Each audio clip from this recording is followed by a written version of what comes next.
Welcome to the deep dive.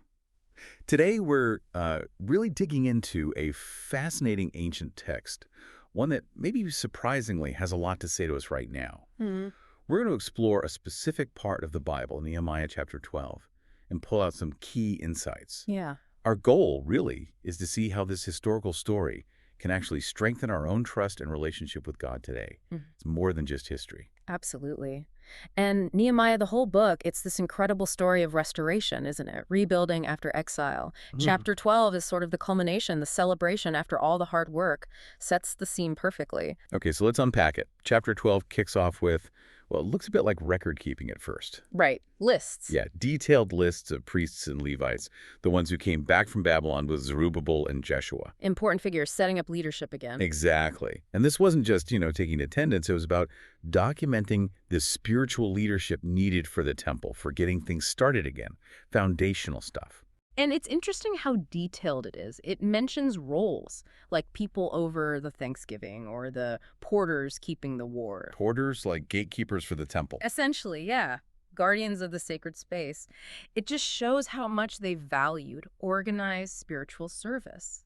It wasn't random. Every role mattered for the community's health. Remembering these people, their commitment, it was vital. So the details mattered. They were laying groundwork. Precisely. Spiritual structure was just as important as the physical walls they were building. Okay, so from these lists, the chapter then pivots, Yeah. right, to the main event. Oh, yeah.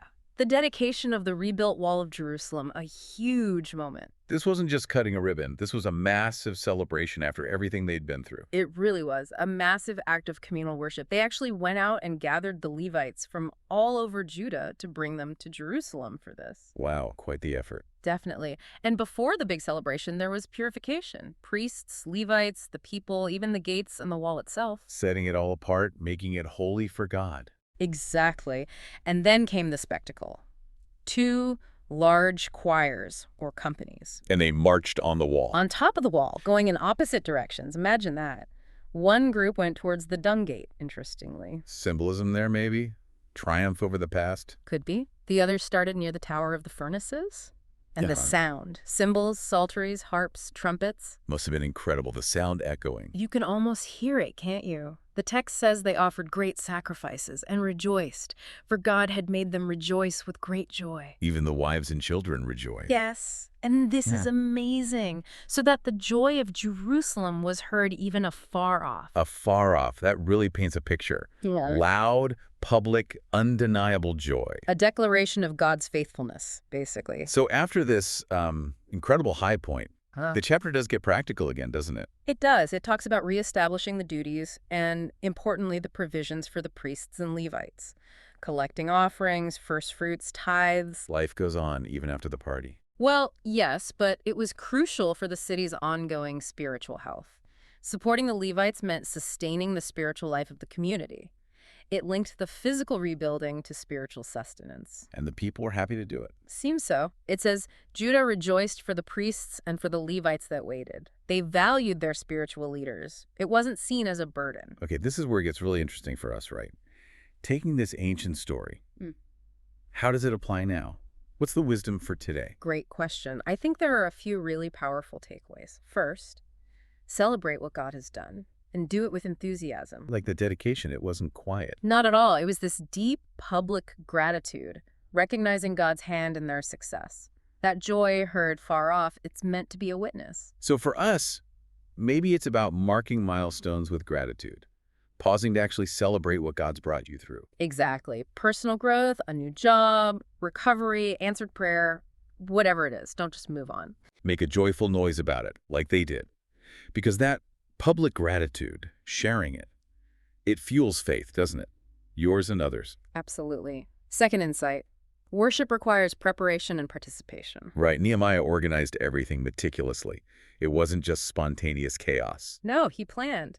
Leaders, choirs, purification. It shows meaningful worship often involves intention, unity, everyone playing a part. The joy flowed from that preparation. Which tells us we should worship with intention. In our busy lives, it's easy for worship to be, just squeezed in. Mm-hmm. But this reminds us to be focused, sincere. Whether in community or alone, put your heart into it. Preparation helps. Okay, third insight. Spiritual leadership and service matter. The lists weren't just filler. Naming those priests and Levites showed their commitment was recognized, remembered. It shaped the nation's future. So that applies to everyone in a faith community. I think so. Play your part in community faith. Like in Nehemiah, singers, leaders, gatekeepers, musicians, everyone had a role. Your service matters, visible or not. Exactly. Faith thrives when everyone contributes their part, their gifts. The whole body functions together. Makes sense. Right. And the last one. You mentioned the joy being heard far away. Yes.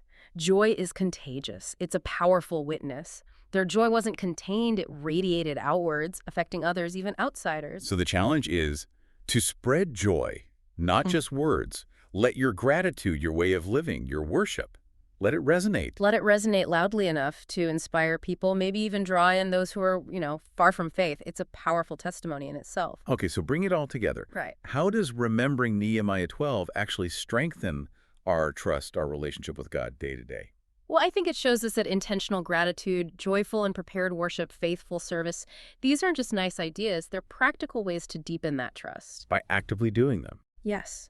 By consciously seeing God's work, participating fully in faith, the small stuff and the big celebrations, and then letting that real joy shine outwards. It teaches us that faith is built on both careful groundwork and moments of exuberant celebration. It all works together to draw us closer to God and be a light. A powerful reminder from an ancient wall dedication. So the question for you listening is, how will you apply this information in your life? Thank you for joining us on this deep dive.